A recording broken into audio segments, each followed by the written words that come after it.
A major tsunami has struck northeastern Japan, sending a 10-metre-high wall of water inland, which is causing widespread devastation. Well, it was caused by an 8.9 magnitude earthquake that struck some 130 kilometres off the Pacific coast, and several aftershocks have also been felt since.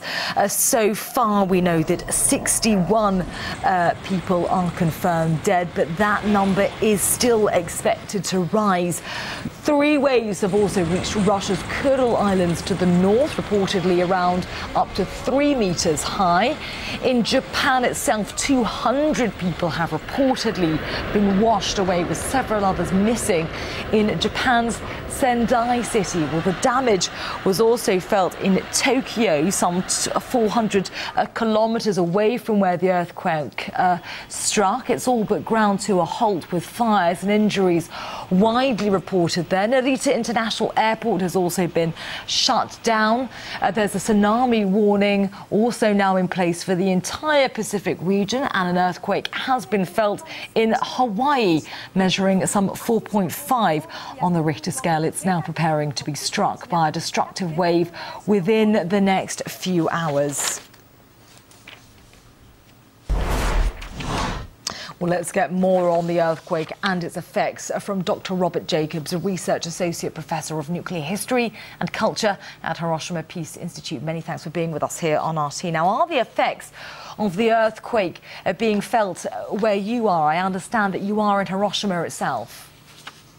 Yes, I'm in Hiroshima. It's quite far from Tokyo, so we didn't feel the earthquake at all. It was actually friends and family and colleagues calling us to ask if we were okay that first let most of us know about it. But absolutely, the effects are being felt. Almost everybody in Japan has friends or family in Tokyo or in the Tokyo area. Communication, as you know, has been very difficult in Tokyo, so most everyone I know has been trying to reach friends or family in Tokyo throughout the afternoon and evening. And while they may assume that their friends or family are unaffected or are healthy, until they hear those voices, they're very uncertain. So there's been a lot of distress. Everybody is well aware that there's a significant loss of life, and that we may not know the toll for several days. So everywhere, even this far away where no tremors were felt at all, the emotional tremors are very strong. Yeah, those emotional tremors will be racing through Japan for many days to come, as you say, as we wait for the final count to come through. And as you were mentioning, the mobile phone network has had havoc been played with it. Now, the government's also issued a state of emergency at one of its nuclear plants, as we understand, because of a cooling system failure. What kind of danger specifically might that pose? Well, hopefully it'll pose no danger at all, because there are redundant systems. So when a cooling system fails, as apparently happened in one of the Fukushima plants, there should be other cooling systems that then kick in.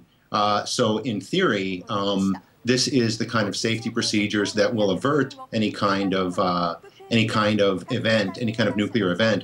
But of course, one system can fail, and other systems can fail as well. So what happens? What the primary danger is that these reactors have shut down, so they're no longer generating electricity, but the cores remain very, very hot, and so those cores need to be cooled.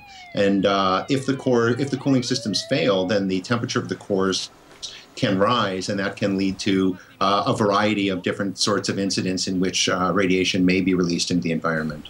Now, Japan lies in the world's major seismic ring, the so-called Pacific Ring of Fire. So what safeguards are there for such sensitive facilities as this nuclear plant against disasters like this? Well, the primary safety mechanisms is the emergency shutdown of plants at the first signs of significant earthquakes. There's always earthquakes here in Japan, as in any earthquake region, small earthquakes. But these plants are triggered to shut down when earthquakes are detected over a certain level. So the automatic and quick shutdown of the plants is the first safety step. The second safety step is the redundancy of procedures such as cooling procedures, so that if there is a failure, there will be a secondary system that will kick in, so that no system is relied on alone. But There's also very significant efforts in Japan to try to predict earthquakes, which is, of course, a tricky business. But one of the things that this ultimately points to is that these are human-made systems, and they're designed to withstand earthquakes up to a certain level. I'm not positive, since I don't study nuclear power plants specifically, I'm not positive what kind of earthquakes these plants were designed to handle, but certainly in Japan you have to anticipate an earthquake over 8 points as possible. But as human-designed systems, nature is always capable of having events that go beyond our designs and beyond our expectations. And this is one of the dangers of any technology, and certainly of nuclear technology.